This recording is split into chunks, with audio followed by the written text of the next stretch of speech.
Hello, hello, it's me again. Tayo po ay magluluto ng papaitan. Ito pong papaitan na ito ay version ko. Ang gagamitin po natin na ingredients ay tuwalya ng baka, balat ng baka, laman ng baka, luya, bawang, sibuyas, paminta, asin, nor cube, siling haba. Tapos maglalagay din tayo ng pampabango na balat ng kalamansi. Pag nilagay po natin ito sa sabaw ng papaitan, maganda po ang lasa niya. At ang pangpapait po natin ay itong dahon ng ampalaya. Pakuluin po natin ito para yung sabaw ay yun ang ilalagay natin pangpapait. Ngayon po, mag-uumpisa po tayo mag-isa. Lagay po muna natin yung luya.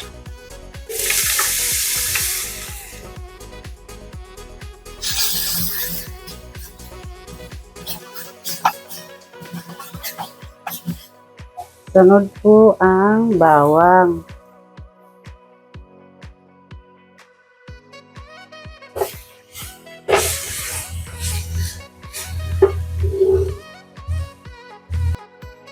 Ngayon po, sunod po din natin yung sibuyas.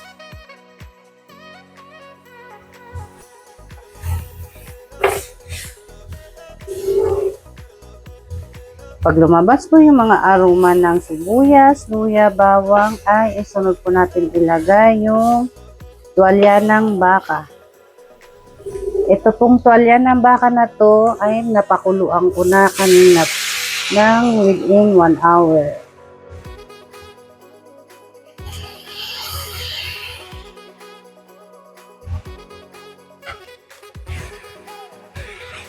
Ngayon po, halo-haluin natin hanggang sa maghalo na po yung sibuyas at luya, bawang, para po matanggalan siya ng lansa.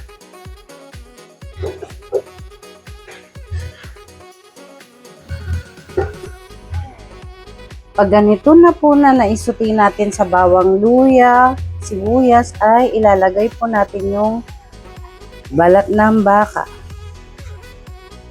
Kung napalambot po namin ito, kaya isa na lang po ang gagawin.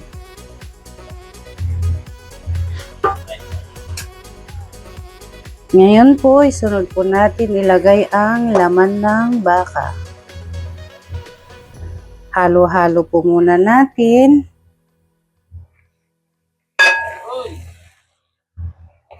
Para mag-combine lahat-lahat ang ingredients.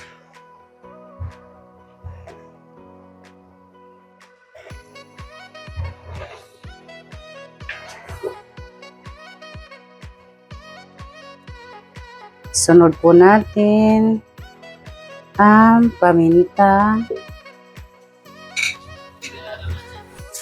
Halo-halo po muna hanggang sa mag-combine lahat yung ingredients.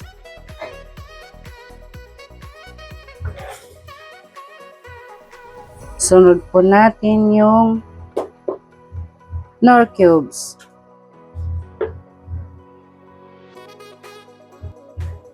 Sunod din natin yung asin.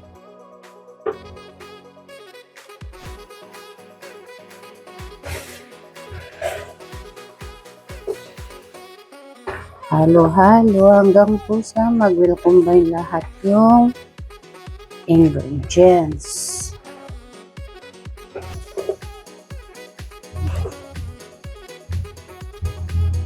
Tsaka po natin lagyan ng tubig.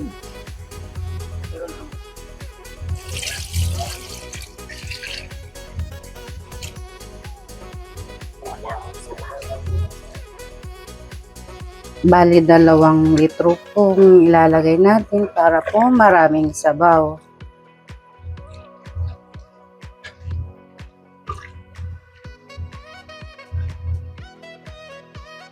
At ngayon po, bago natin pakuluan, ay ilagay muna natin yung sili na pahaba. At ilagay din po natin itong balat ng kalamansi para bumango po siya. Yung pong kalamansi na to, meron ka ng vitamins na makukuha. The same time po, masasarap pa yung lasa ng bibigay niya sa ulam. Halo-halo po. At maya-maya po ay idagdag po natin mamaya yung sabaw ng ampalaya pag natapos pong napakuluan yung ampalaya. Hintayin po natin maluto. A few moments later. Ngayon po, ilalagay po natin yung pinakuluan na ampalaya.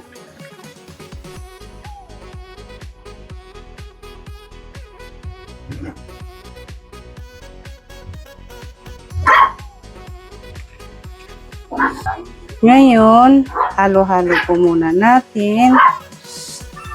At tignan nyo po yung mga kalamansi na balat. Naluto na po siya. Yung aroma po nun ay napunta na po sa sabaw. Ay ngayon po, kumulo na po ito ng 30 minutes, ay ready to serve na po ito.